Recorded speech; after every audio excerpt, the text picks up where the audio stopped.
Hi everyone, it's Ketan Makwana here from Enterprise Lab. I hope you're well and welcome to the next installment of the League of Disruptors show. And boy oh boy do we have a great show lined up for you today.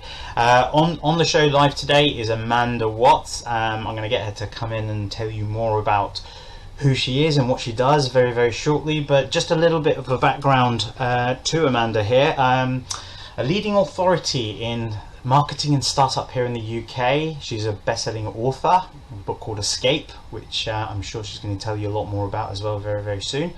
And above and beyond that, a lot of the work that she's been doing has been helping corporate employees fulfill their lives of freedom and ambition and desire and everything that they possibly want to do, from escaping the rat race of just daily churn of work. That's why I've appropriately titled today's episode about creating a life of freedom.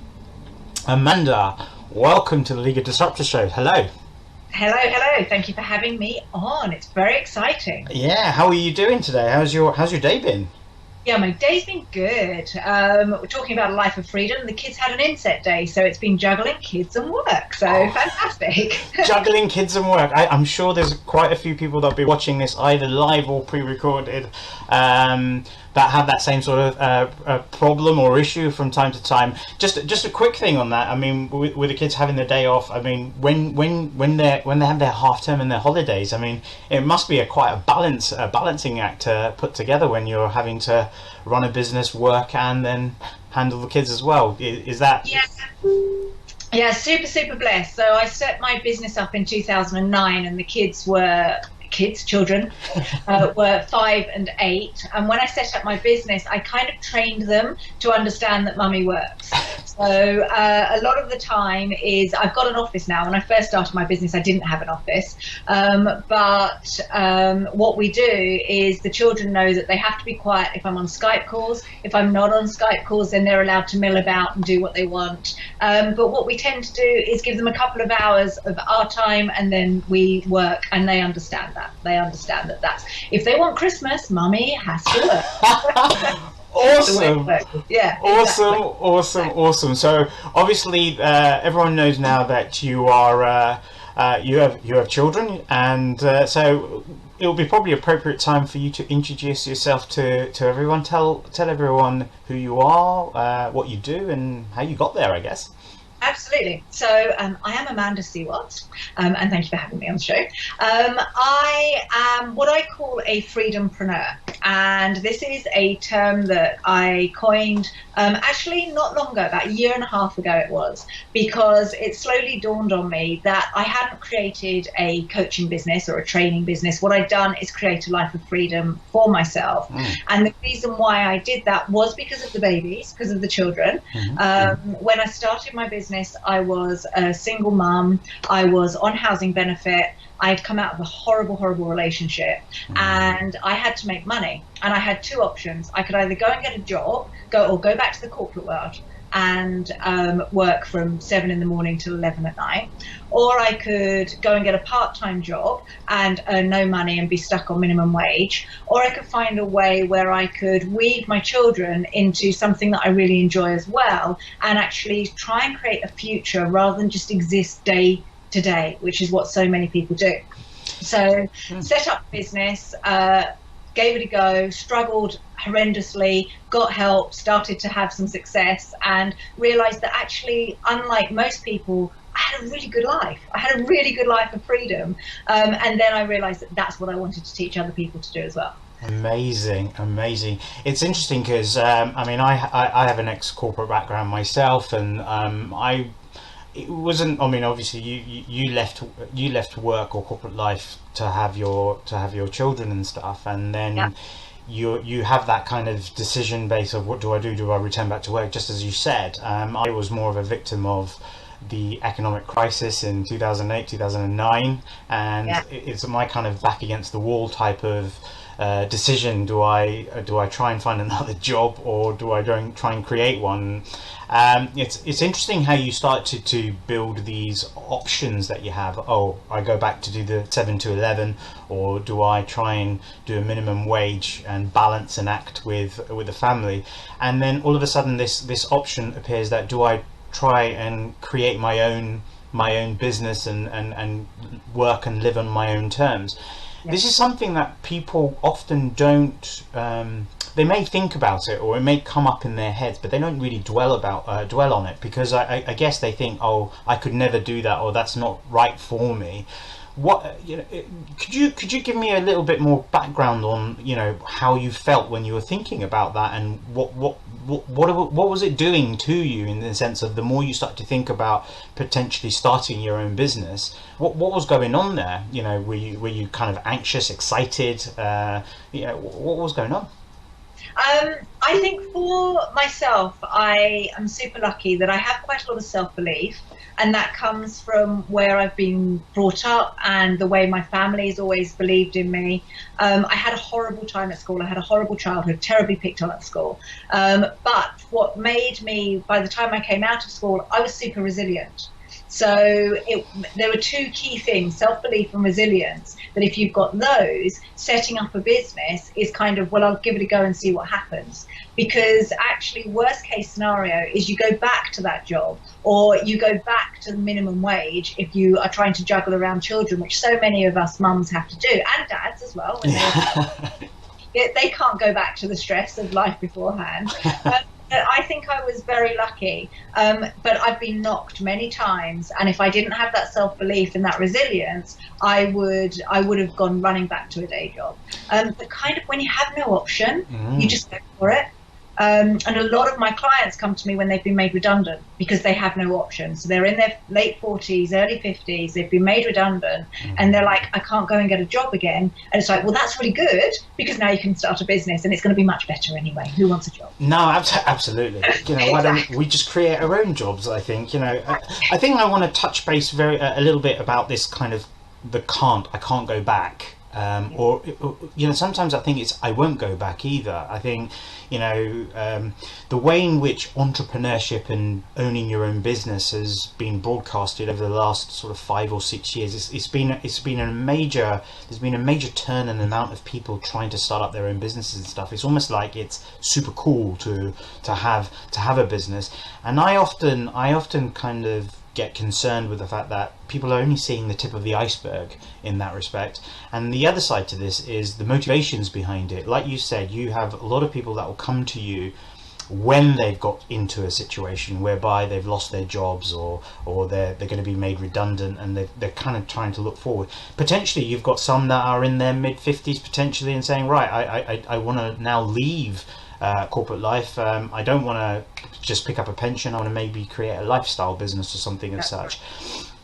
But this whole thing about can't and won't, I mean, do you, from the surface of things, it sounds like most people are coming with a sort of a sense of direction, but do you often find a lot of the people that you work with are a little bit misguided, or you need to unearth this whole, are you sure this is what you want to do, or is it that can't and won't thing really? Yeah, absolutely. And it's a massive learning curve for me still every single day, because I get some clients that go, well, I see, as you said, entrepreneurship is like the holy grail. Everybody wants to be an entrepreneur, and everybody wants to run their own business because it looks easy. It looks like it's a few Facebook Lives every single day. People saying, people doing Facebook updates and playing on Instagram and going on Snapchat and having those funny faces, and, oh yeah, people are going to buy from you.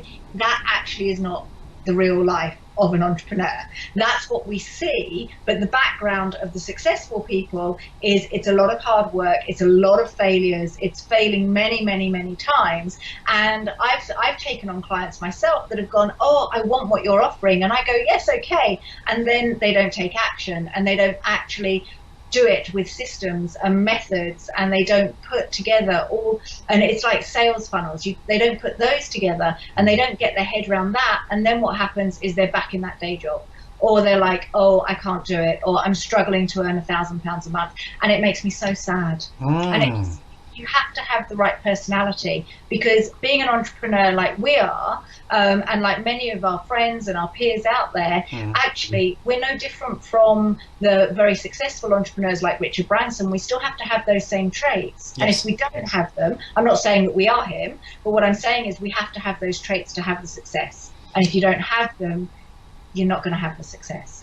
It's hard. No, absolutely. In fact, just before I sort of go in there, for those of you that are watching this live, we are taking questions for Amanda. So you've got a good 45 minutes of Amanda's brain here. So please take advantage of it and ask the questions that you want to ask in this regard. But coming back to what you just mentioned about someone like Richard Branson, I think Branson's always been put into this whole pinnacle position of the ultimate entrepreneur. He's kind of living this amazing life. Again, I think there's a lot of this whole looking at the peak of the iceberg as opposed to what's underneath. It's taken Branson decades to get to where he is. If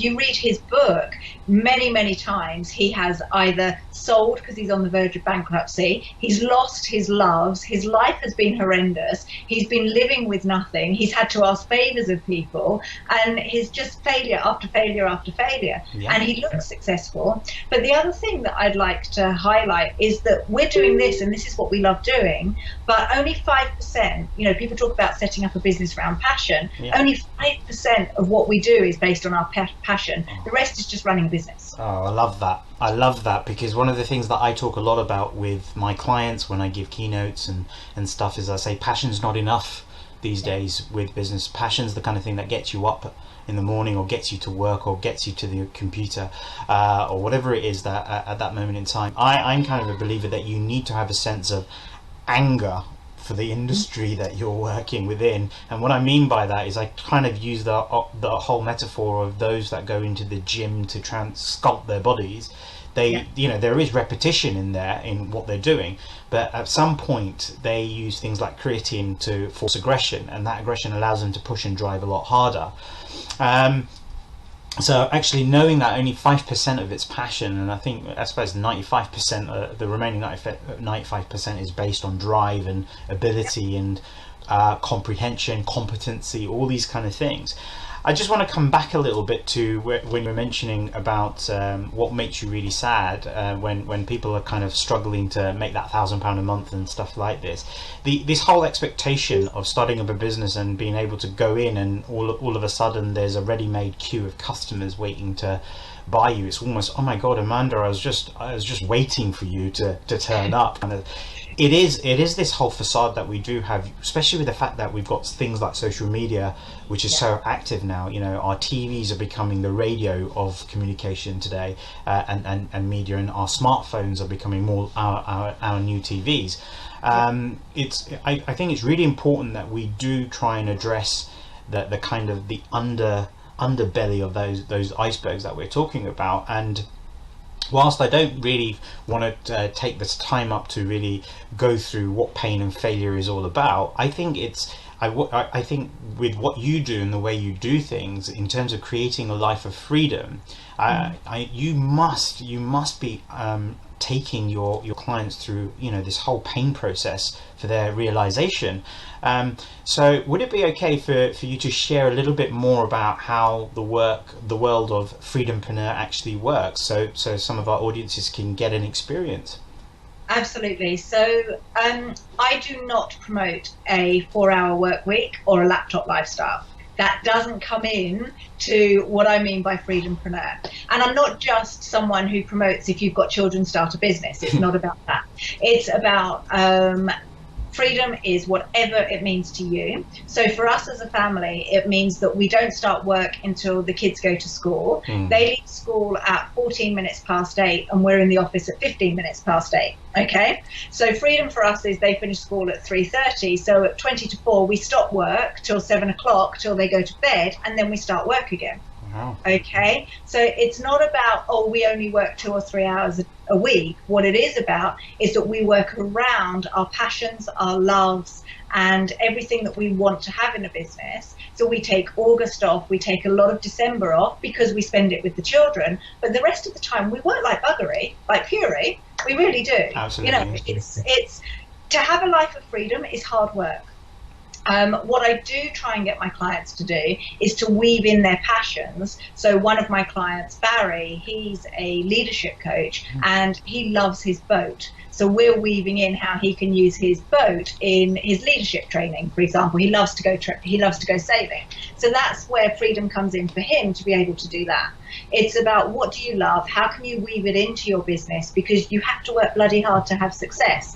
But if you don't have children, can you have a purely online business so you can go on holiday and travel and have a Skype call in between looking at the Sistine Chapel or whatever kind of thing? Can you leave it in? So it's not the holy grail of 4-hour work weeks, because I don't believe in that. No, that's amazing, because it's so refreshing to hear it from the other extreme. I think, it's almost drilled into us about yes, you've got to work and you've got to work hard, and we hear such words as hustle and grind these days. I was talking to Brad Burton earlier this week when I was interviewing for the magazine, and I asked him about the words hustle, and he goes, all these people that wake up at 4:30 in the morning to hustle. He goes, I'm still in bed. But I'm cuddling my kids in bed. I'm not hustling. But I guess what I'm getting to here is there's a psychological thing about working and fitting around, your normal life, your personal life, in the fact that whether whether it is, like you say, 8:14 the kids go, and then 8:15 we're in the office, and to switch off at 3:30 or whenever it is to do whatever it is, and take the month of August off. Having that kind of plan, it kind of almost desensitizes you from this whole pressure of, oh my god, I've got to put 18 hours in, and then I never see my loved ones in this kind of situation. So what I guess I'm getting to is quite refreshing to feel that you kind of get people to focus on what's important to them first, and it's not their business that's the most important part, it's their life. Which is very, very interesting, because a lot of people, if I was to sort of ask them, when you're in business, what I'm doing 18-hour days, I'm very, very busy, and I'm like, okay. I mean, I'm a victim of this myself, I'll be honest with you. I work from home just like yourself. Yeah. When I can, I only go into London when I need to go into London and places like that. I travel a lot, I do a lot of international stuff, so I'm away for quite a lot of the time. But the reason I do the rest of the work from home is then, because I've got those little passes with my wife basically now and then. It's just a quick cup of coffee, the kids come home, like the kids have just come home from school just now, myself, and I'm like thinking, right, okay, 5 o'clock, laptop down, and away we go. But it kind of gives me this sense that I don't feel like I'm neglecting on the other side. So it means all of a sudden half of my struggle is being released from my head. How much do you get people coming into your walking into your sort of agency and coming to you that actually still have this solid mindset that no, it's just I've got to focus and just do this thing in business, and my family can come later? And do you feel that do you find it's challenging to move their attitude and perception of that? Because I get the sense that you will only start working with them on how that business will grow once you've got confidence that they understand how they're going to balance everything around. Is that right? Yeah, absolutely. And actually, by the time people are seeking me out, they are there's one of three things. They're either burnt out in their corporate job, they're lost all passion for it and disillusioned, or basically they're so stressed that they cannot cope at all. And when they come to me with those things, they're actually saying to me, can you save my life? Almost. It's like, yes, okay, I see business as a way to bring in money, but if I don't sort this out, I'm going to lose my children, I'm going to lose my wife, and I'm going to lose my life, and I'm going to look back and it's going to be horrendous. So people, they do get attracted by the two words I use, which are escape and freedompreneur, and they want to escape their day job. They don't quite understand what a freedompreneur is because they're not entrepreneurs yet, and they're not in our world, but that's okay. I train them very, very quickly. No, that's really great. I mean, I get the sense that sometimes also, because of the type of clients that you have coming in, or the people that come to you, especially if they've come from a corporate background, they tend to maybe have a little bit of savings scrapped up, and you know, they have that affordability. I mean, one of the biggest problems that we have with the startup market is a lot of people choose to start a business or because they feel like they don't have any other choice, which is fine, but usually they have this kind of this drive or soul motivation that I need to earn money, and you know, we're often saying that your motivation has to be around value rather than money, and the money follows, but it's very hard to break that mold. Have you had instances of clients that have actually, I'm totally broke as much as I'm thinking I'm losing my life, my wife and my kids, and what have you done to help them get into the zone first? Yeah, what's very, very difficult is when you don't have money, just like you say, you end up chasing money. And that becomes your number one driver for getting out. So what happens, it's like, can you give me the quick fix? Can you give me the quick fix? And when they're in that kind of mindset, actually the business doesn't work, because they're forever chasing, going, please buy my stuff, please buy my stuff. I want someone to buy from me now. And it doesn't work because you're in that fighting mode. So most of my clients that I take on, I say, stay in your day job. And then after a couple of months, they're like, I'm so excited, I want to leave. I'm like, can you afford to? And they're like, no, I can't yet. And I said, well, stay in your day job, because actually it's not about making that leap and being an entrepreneur and being poor. They've got mortgages to pay. They've got, they've got holidays that they still want to have. And I say that you need to know two numbers. The first one's your freedom number. So how much do you need to earn so that you can actually pay your mortgage, buy food, and just about scrape by? And then your second one is your success number. So if you have a successful business, how much do you really want to, think big? And I say, work towards your freedom number. When you're bringing in your freedom number, then make the leap, unless you have savings, of course. Amazing.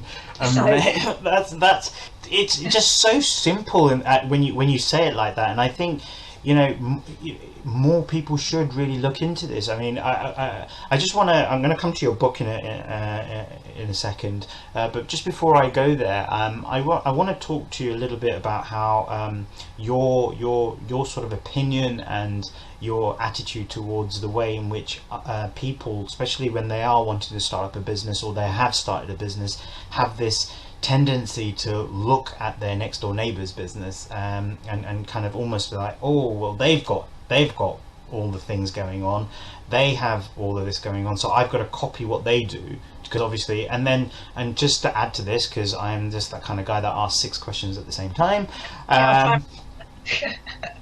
So the first part about is the distraction and the noise that people that are moving into this type of space experience. And the second thing is very much about systems. I'm a believer that a success system that an entrepreneur has produced, whether it's a Tony Robbins or even for yourself, you've produced a system for yourself. It's your system. It belongs to you. You've authenticated it. You've produced it, and it works for you. How important is it for people who are in these environments where they're trying to learn from others, which we encourage, that they need to personalize those systems for themselves? One thing that I say to people is they've come to me, so they've been researching the market, which means they've been watching for a while. Probably 9 times out of 10 they've been watching for a while. The first thing I do is get them to unsubscribe from everybody. So it's like, stop watching. And it's exactly what I do. So I will have a coach, and I'll have a coach for a year or two, or I will have someone that I follow for a year or two, and I won't follow anybody else, because everyone has their own systems and their own methodology. And as long as you end up following the right person, if you implement that system, it will probably work.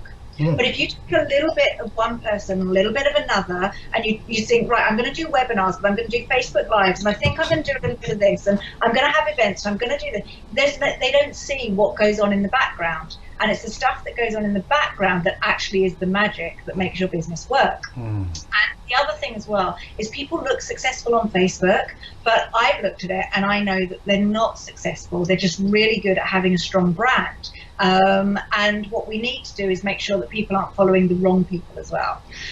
So if I've got a new client, I say, stop watching everybody else. I don't want to hear about it. Don't look at your competitors. Don't look at anybody else. Just do as you're told, implement it, and it will work. That's just, I'm kind of a bit bossy like that. I'm going to change your name from Amanda C. Watts to Amanda C. Whipcracker, I think. Exactly. And that's my attitude. If it's shiny, shiny, that, you know, if you end up coming to me and going, oh, I saw so-and-so do this, can you show me how to do it? No, it's not in the plan.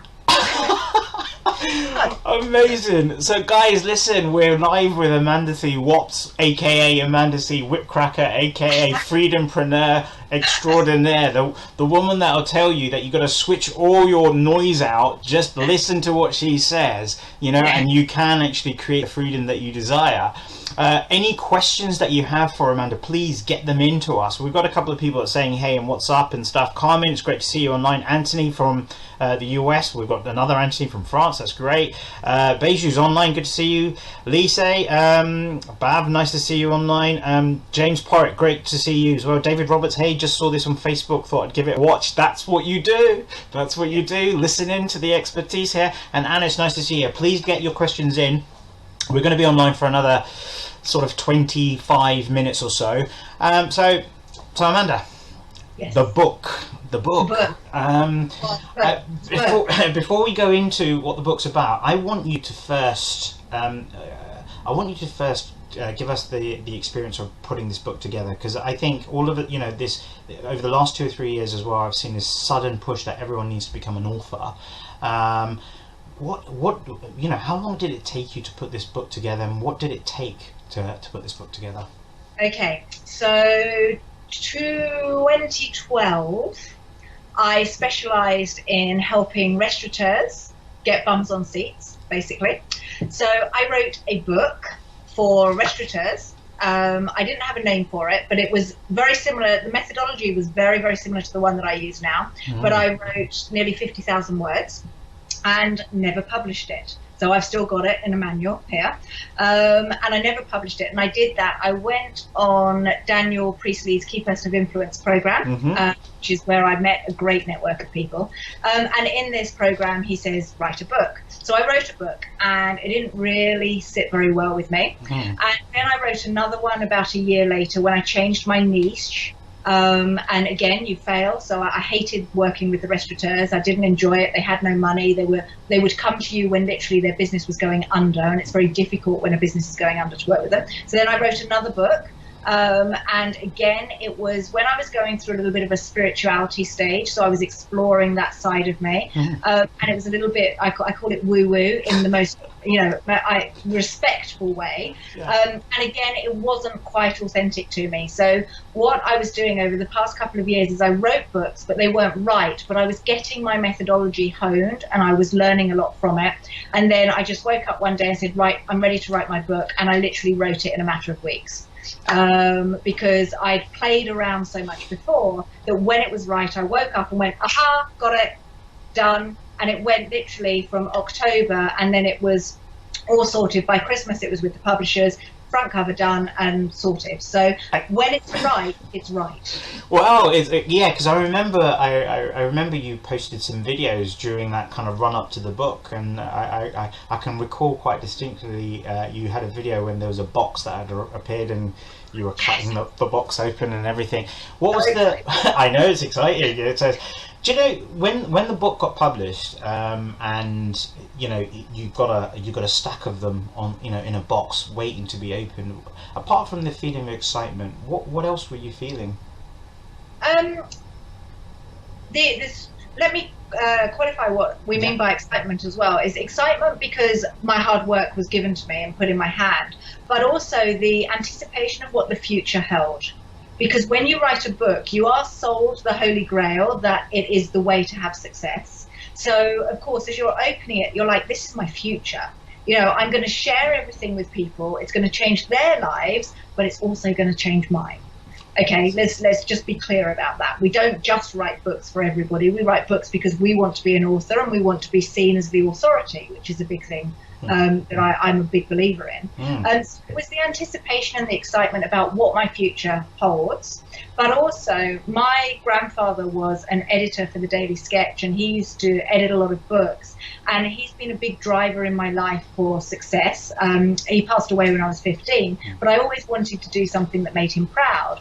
And when I got my book, I was like, wow, he'd be super chuffed that I've written a book, because it's what our family come from with regards to proofreading and editorial and all that kind of thing, and publishing. So yeah, it was a big mixture of feelings, and it wasn't just about, oh my god, I've got a book. Some people will be like, oh, finally it's arrived, but it's I know. That's how I felt. Exactly. So, for those of you who are watching and listening into this, Amanda's book is called Escape. Is that correct? It is. It's Escape. It's called Escape.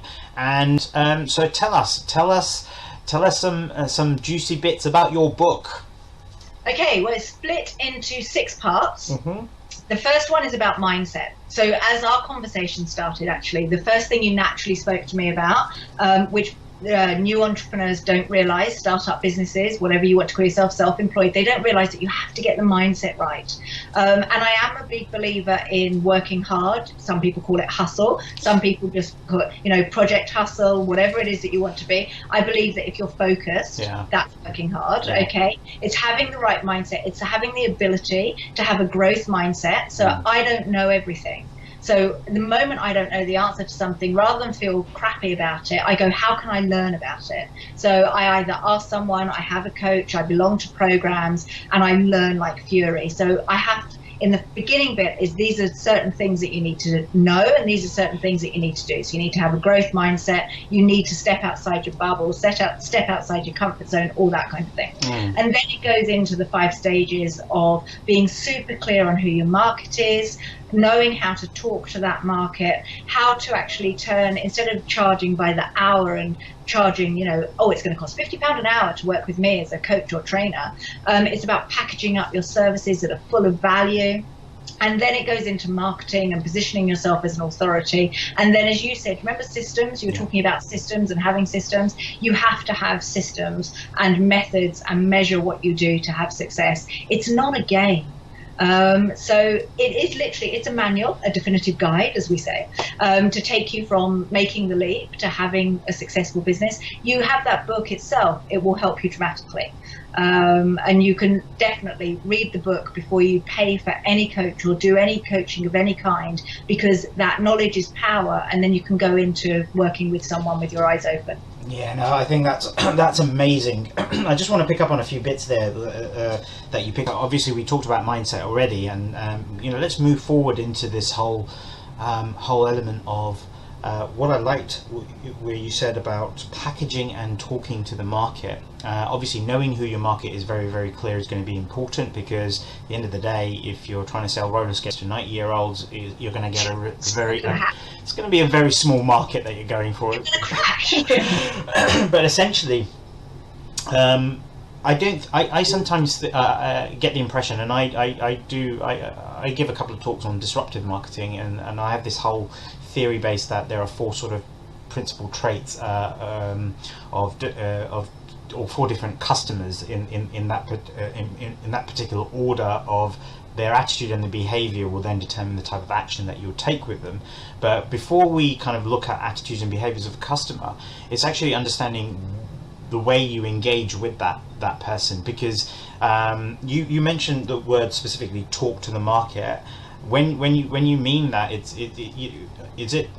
what do you mean? Is it the way in which you speak? Is it the tonality? Is it to the way you approach? Because this is the bit I think sometimes businesses get wrong. They think that they just got to create one sort of campaign in one direction, in one particular dimension, and then off they go. And it's almost like casting a massive net out into the sea. They're fishing for I don't know, lobsters, and they end up catching dolphins and whales, kind of thing. So just talk us through a little bit about the importance and how you get to talk to your customers correctly. Okay, so I am a big believer in the word niche, and for your American listeners, niche. The niche. Yes, I'm a big believer in that, and I have had many failures when I've gone, oh, it's okay, my brand is big enough, I'm going to stop niching. Okay. Which really then what happens is the business goes down and down and down, because you're not talking to your ideal customer. The other thing I'd like to say actually is that not talking but listening to your customer. Yeah. Okay. It's very easy for me to say talk to your customer, because I know what I mean by that. But by the time I've spoken to my customer, I have studied them. I understand them. I know what their fears are, what their frustrations are, what their wants are, what their aspirations are. So when I speak to them, I'm actually using their language and speaking to them about their problems and their fears. I don't talk about myself. It's about, this is what you're going through. I understand what you're going through. I have a solution to this, and the solution is this outcome, not the logistics of what the solution is, by the way. But actually, I've been listening to you, and you've given me feedback, and I understand you as my customer, and I can help you. And that's what I mean by talking to your customer, I suppose, is listening to your customer. Yeah, exactly that point. I have this whole thought process within myself that I believe customers know what they want today, purely because of the resources that we have around us, but it's our responsibility as business owners to give them what they need. And in order to do that, you have to listen, and it's not about you, it is about them. I just think sometimes we push out from I'm going to use the term incorrectly here, the authority. We believe we're the authority to just push on and say, you've got to buy us, and this is why we do it, and this is who we are, and this is what we can do for you, without actually really understanding where that customer is within their own journey. Often enough, I've had using things like listening, I find that we end up knowing the customer better than they know themselves, if that makes sense.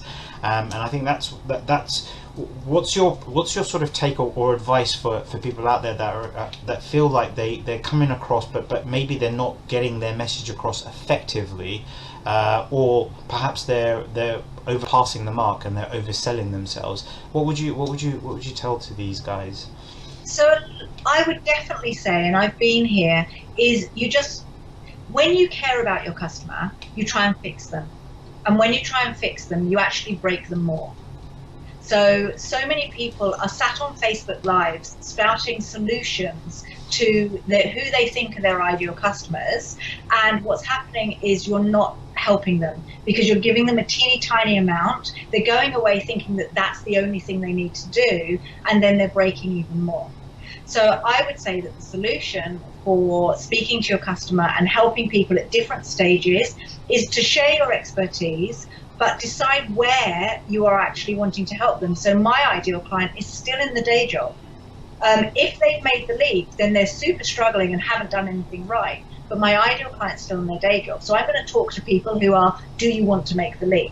I don't talk to people who have been struggling for 2 years. Yes, I can help them with exactly the same stuff, by the way, because they haven't done it right. But it's about choosing who you want to speak to and just speaking to that one person. Because if you throw mud, only some of it's going to stick. Or as you say, you're going to catch dolphins instead of whales, or whatever.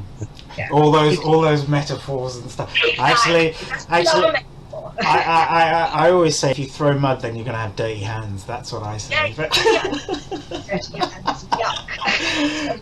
So Denise Mortimer's just feedback saying huge value, Amanda, and thank you for that. So look, I want to move on to the next side of this, which is about systems. I know we talked a little bit about other people's systems and stuff like this. So we understand there is going to be a mindset. We understand now very much more about the points around knowing your customer, understanding your market, listening to that market more than speaking. The 2 eyes, 2 ears, and the 1 mouth syndrome kind of thing.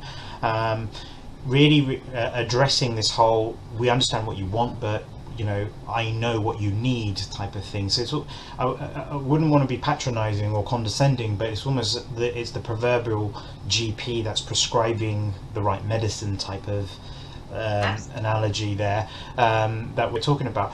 Now, let's say we're in that position. Now, most of the people that will perhaps watch this type of live video are those that are trying to break through and create a life of freedom and living on their terms. Now, when it comes to systems, what are your top do's and don'ts? Okay, so if you're going to do it more than once, create a system for it.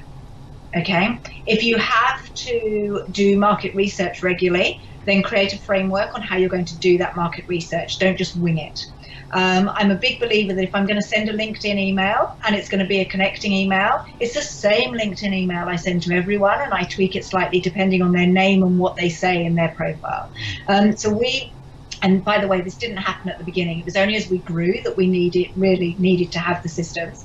And I'm super fortunate that we retired the husband, and he's been working in the business for a while. So he does a lot of the systems, because I am super messy and not so good at that side of things. But literally, if I have to do it, I have to create a system for it. Otherwise, it's just going to, because my brain works so quickly as well. If I don't capture it, it's gone. It's absolutely gone. So it's about having systems for capturing email details for people. It's about systems for emailing out once you've captured those. It's about having systems on how you're going to pick up the telephone and what you need to say and how quickly you're going to get back to people. It's having a manual. Basically, if you can put your business into a manual, you can outsource everything, which again gives you that life of freedom. Amazing, because in fact, ironically, that's one of the first companies that I started. After being made redundant, I went self-employed, and then this kind of tube light switched on in my head, and I thought, well, I'm not the only one that's lost their job. Why not create a self-employment agency, which is a glorified outsource? Outsourcing is probably one of the most fluid ways of actually getting out there. I mean, I had a colleague, Zana Giuska, on this morning, and a question was posed to her about the bureaucracy of starting a business in Romania, and because she's from Romania herself. And it's very much the same example where she said, you know, even I could just about barely afford it, but I understood some parts of this. The rest of it I just gave to someone who could do it quicker, faster, leaner and better than me. So there's an element of your system that also needs you to stay in your area of expertise as well. But how important is it that you do understand the processes of each of these other systems? So, like you say, I mean, your husband and partner does all of the system side of things, but you surely you still have this grasp of the concept of what's going on in this, because I think sometimes people become a little bit oblivious to it, and they just think, oh, okay, whatever the designer's doing, they're doing, and whatever whatever the email guy's doing is doing, and whatever the copywriter is doing. And it's not a sense of I'm a great leader now because I'm delegating. You've got right. I am right in saying you must have some scope of what the hell's going on, otherwise you're destined for multiple system meltdown, are you? Absolutely. And I'm a bit of a control freak, so I believe that freedom comes when you are in control. By the way, I'm a big believer in that. So I do check everything. What I used to know 2 years ago when I used to do it myself, I don't know now. So I've forgotten how to use the databases, but I certainly check things that go out. I make sure, and the days that I don't check it are the ones when there's mistakes. And then I kick myself, and it's like, oh, I left it, but I shouldn't have done. I should have checked it. So I think that a great leader is someone that passes something over, but still has an idea of what's going on in their business.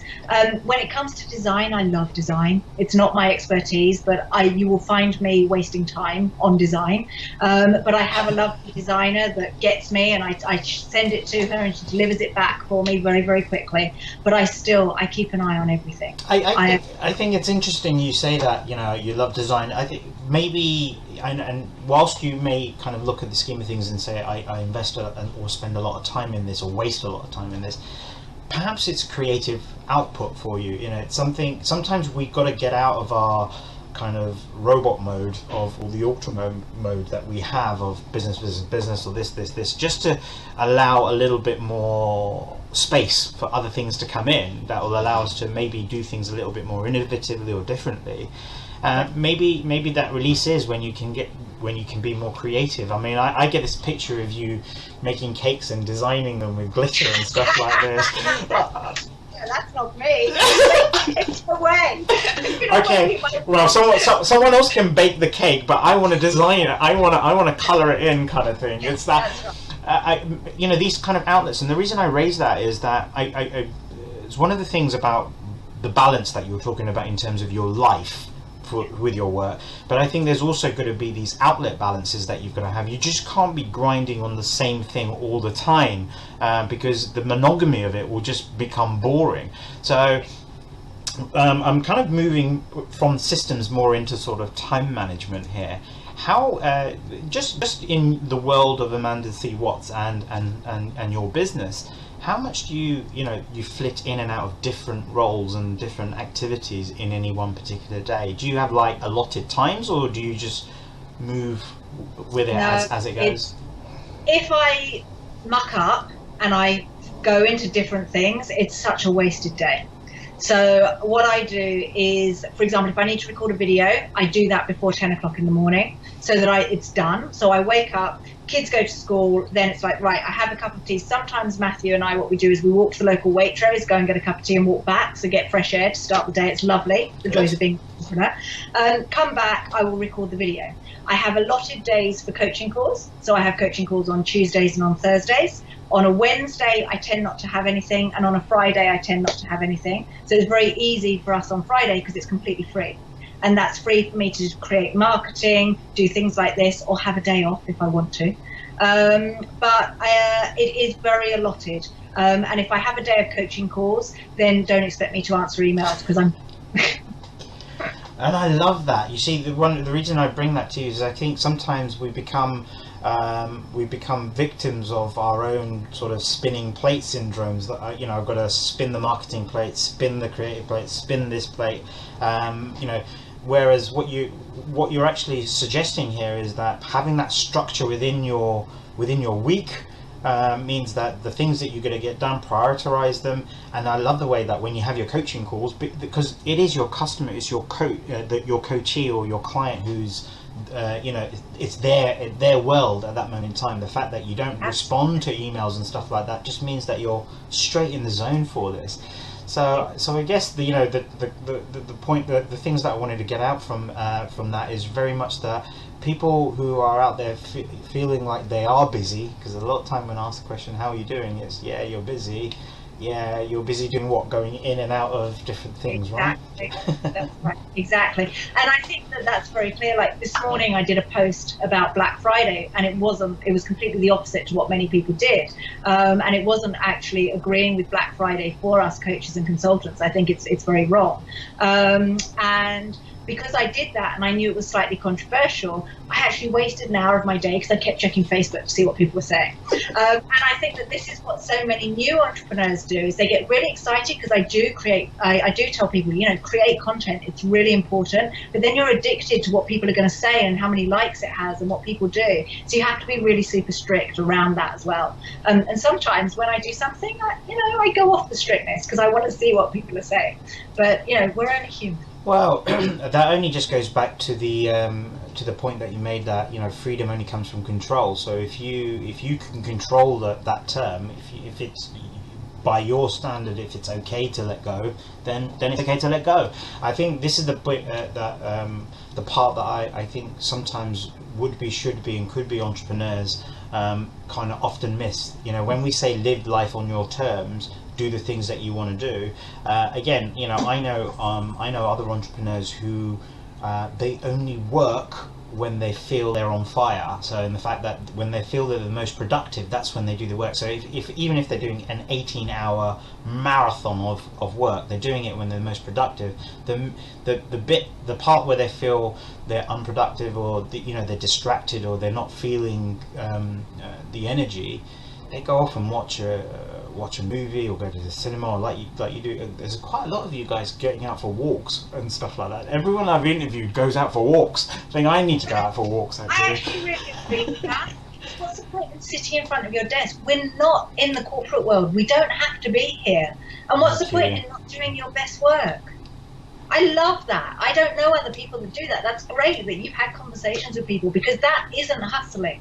That is actually working in your unique zone of genius. And when you're not in that unique zone of genius, going out and just finding creativity in other ways. It's great. Love brilliant. it. No, exactly that. And I think that kind of also epitomizes the whole thing of your freedompreneur thing, is freedom of choice, freedom of time, freedom of space, freedom of life, freedom of rewards, all of these kind of elements. But it's using the entrepreneurial sort of line for a business to generate your income that will allow you to sustain those kind of that kind of thing. I absolutely love that.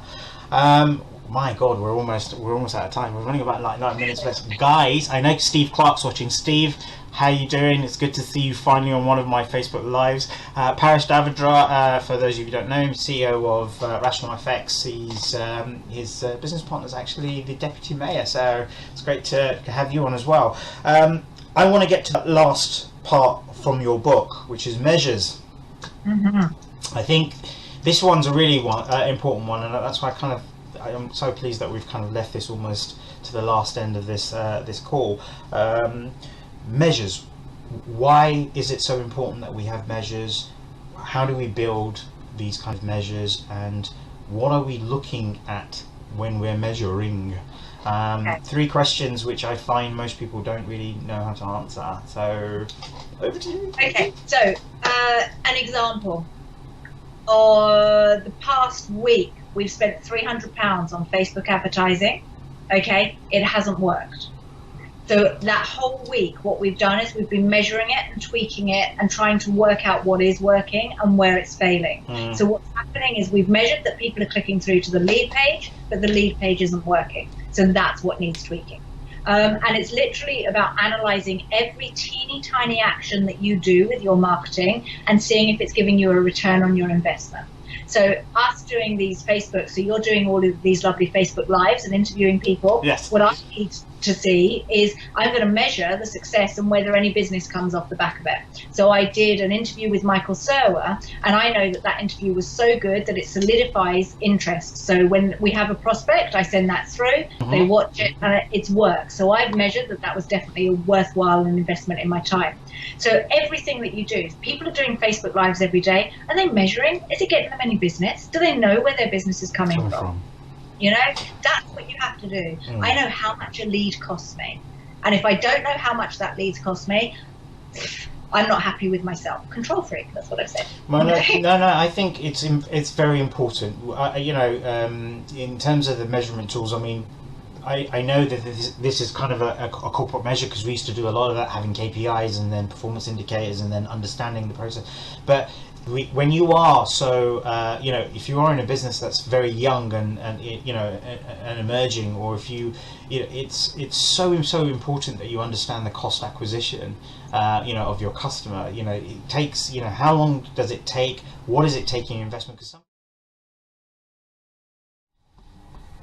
Okay, everyone, sorry about that. I totally lost Amanda, and then the whole system crashed as that happens. It's one of those things that just happens, and you gotta deal with it. So look, we're back on live again. Amanda, can you hear me okay? I can hear you, and I can see you. And you can see me as well. So we're back on live. So we were just wrapping up on the whole things, on things about measurements, and the fact that you said, I'm just going to sort of reiterate those points to refresh for anyone that's coming back on to the live. You gave the example of using £300 on a Facebook advertising campaign, and then what you did is you've been making adjustments or lever adjustments through the process. But what you were doing is you're measuring how much return you were getting first in terms of people to your lead page, and then how many people were converting from your lead page. So I suppose the area we were talking about at that stage is you're measuring the impact from Facebook to your lead page, and then rather than Facebook to a converted sale to start with. And this is the point that I was trying to get to, is the fact that you seem to have set out some sort of plan with milestones within that of how you're going to measure, and then once you made these adjustments to your lead page, do you go back and try again, or is it that the adverts were still running along that time? What did you do? Did you stop the adverts, make the adjustments? No. Don't stop. You tweak. You keep on tweaking until you get it right. So we, at the moment, with a brand new sales funnel that we've put together, we're caning money. It's horrendous, absolutely horrendous. But we have to cane the money to understand what we're doing right and what we're doing wrong. Yeah. And the other thing that I'd like to just say is we're measuring the lead page, and we're measuring, the product and everything that's getting downloaded, the free gift. But actually, it might take me 2 years to work out the effectiveness of that Facebook advertising, because someone might buy in 2 years' time that covers the whole cost of all my muck up. that came through one lead. Do you see what I mean? Yeah. So I have clients that take a long time to buy because they watch and they want to learn, they want to consume, and they want to get that know, like, and trust. So whatever we're measuring, it's second guessing at the moment because we don't know for years until whether or not that's effective, because you have to know how long it takes for the buying cycle as well. Yeah. It takes time to buy. So it's a lot of Excel spreadsheets, it's a lot of headaches, it's a lot of, oh, have we checked it, what's going on? But it's just about being on top of it and treating it as a business rather than a fun game of Facebook Lives. Facebook Lives, yeah. Especially when they cut halfway through a transmission. So fun. You have to measure stuff. Excellent. So I think obviously with the fact that we've got two different showpieces put together, I just wanted to sort of wrap up on the context of what the first video live had, with the fact that we've been talking about creating a life of freedom, which is where you are spectacularly famous for doing this, helping people through their kind of escapism of their corporate lives, those that are wanting to move from being an employee to an entrepreneur. But I wanted to just pick up on the points of the fact that it's important that people are creating their life and around their work, as much as having that kind of workspace there. You highlighted the points about really having that affordability in terms of making that jump. So if you're in that position of let's see if I've got this right,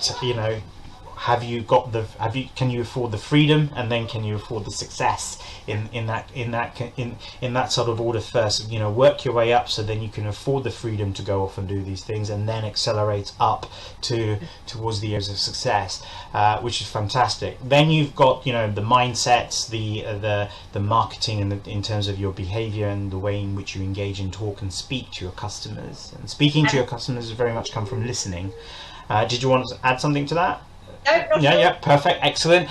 And then we started to talk really about your it's really your routine to how you're talking to measure and then packaging it through. I mean, there's one little bit there that I was talking about how you package, because you mentioned about the fact that people go in and say I charge per hour, but when you mentioned this whole thing about packaging, when you mean packaging, are you sort of putting a whole package of different services together, or what's your definition of the package?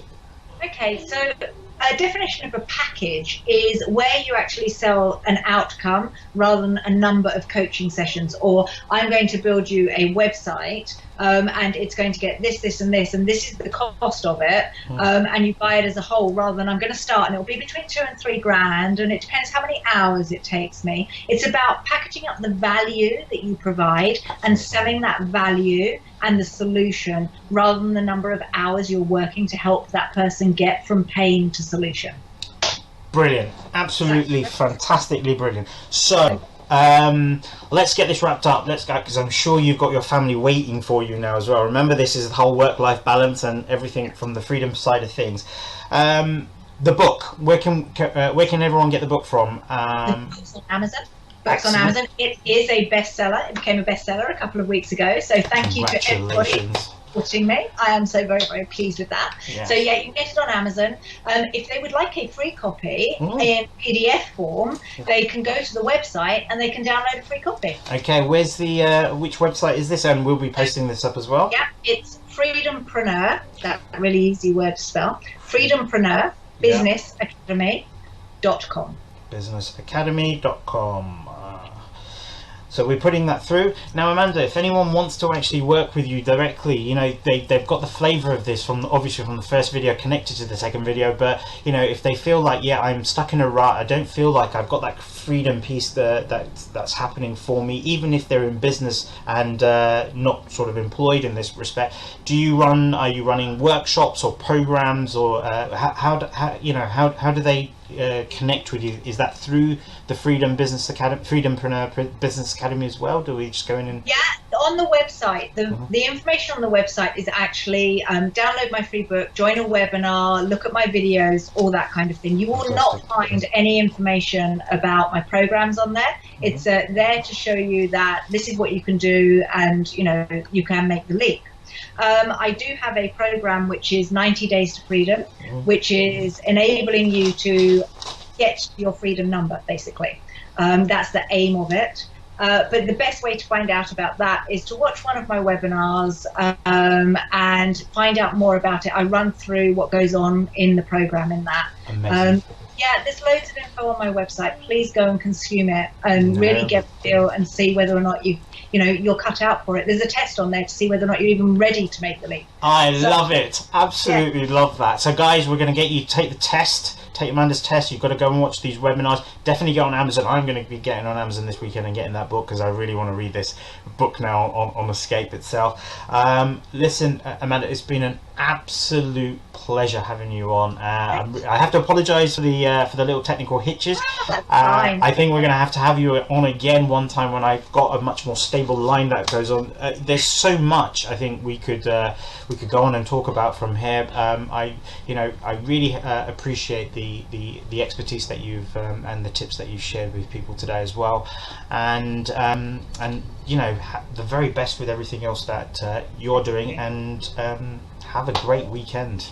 Lovely. Thank you. Thanks for having me. See you later, guys. Absolutely. Take care. Thanks now. Bye. Bye.